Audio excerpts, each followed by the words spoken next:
It's called Trump derangement syndrome. They've got it. These are sick people. It's Trump derangement syndrome on steroids. They've got a gold card now for Trump derangement syndrome going on right now. The widespread phenomenon of Trump derangement syndrome. Now, you'd think that Trump derangement syndrome would have lost some of its strength after 10 years, but TDS is alive and well and now morphing into new demented dimensions.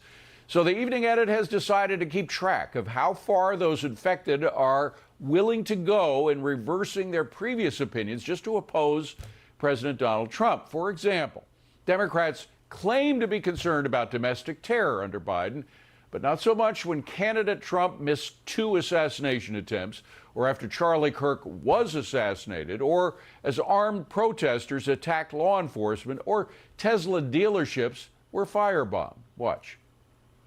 The U.S. intelligence community is determined that domestic terrorism rooted in white supremacy is the greatest terrorist threat we face in the homeland. The January 6th assault on the Capitol, the rise of domestic violent extremism is a serious and growing national security threat. The latest attack on a Tesla facility, does it count as domestic terrorism? The vandalism as domestic terrorism, you know, that also seems like a pretty extreme reaction to this. And, of course, Democrats denied charges. They were weaponizing the law when they used lawfare to prevent Trump from running in 2024. That didn't work out so well. But now that Trump's back in office, they're screaming that the law is being weaponized. Watch. No one is above the law. No one is above the law. No one is above the law. No one is above the law. Trump has orchestrated a weaponized Justice Department. I am very concerned about the DOJ being weaponized by the White House. He has weaponized the Department of Justice. The Department of Justice has been weaponized. And Democrats say our democracy is under attack, but then they gerrymander and oppose voter ID in our elections. Let's be clear. Our democracy is under attack. How do we prevent the further erosion of our democracy? But it's my belief that our democracy is under attack. We're bringing a knife to a knife fight, and we are going to fight fire with fire. We cannot, we will not let Republicans succeed in their efforts to gerrymander. It is not a voter ID law. So I have called this act over and over again Jim Crow 2.0. When we no longer have a reckless president who just believes he's entitled to congressional seats, that we will ensure that Virginia leads the way in going back to our redistricting commission. What do you say to the critics who simply feel like 2 wrongs don't necessarily make a right? You know, I hear them. So let's welcome GOP strategist Ford O'Connell. Ford, if we don't keep track of these things, who will? The question is, will voters care about these flip-flops?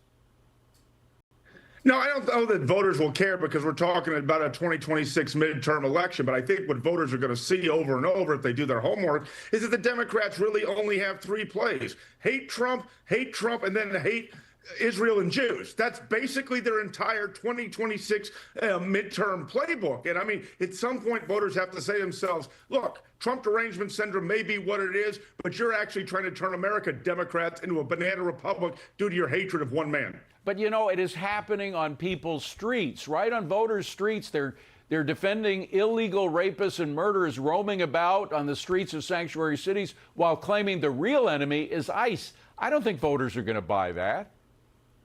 No, I don't think they're going to buy it. I mean, look, even the Democrats are siding with illegal aliens. You've got the Democrats are siding with Iran, Venezuela drug runners. I mean, they're against voter ID just because Donald Trump is for it. I mean, when you look at issue by issue, essentially Trump derangement syndrome when it comes to Democrats, it is in fact terminal, because if Trump actually tried to take on cancer, they'd probably side with cancer too, the Democrats. Absolutely. I'd say, well, the most recent example of TDS happened last night after Trump extended the ceasefire. First, they were complaining about Trump threatening to take out Iran's infrastructure, and now they're complaining that he extended the ceasefire. Listen.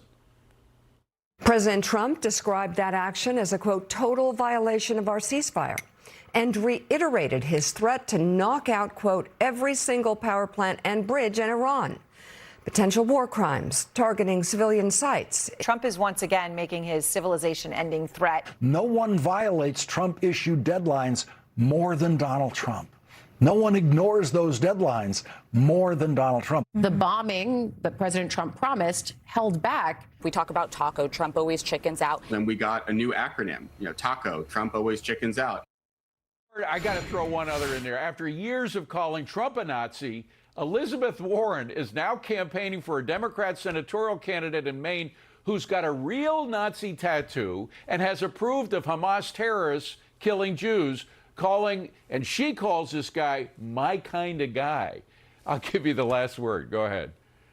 Yeah, look, Democrats have to pick a lane. Two things cannot be true at the same time. And I told you what's truly scary, David, is the amount of anti-Semitism that's going on in the Democrat Party. It's probably the highest in modern U.S. history, and that should concern everyone. It's disgusting. Ford O'Connell, good to see you, my friend. Thank you so much. Now listen to this. Thanks, David.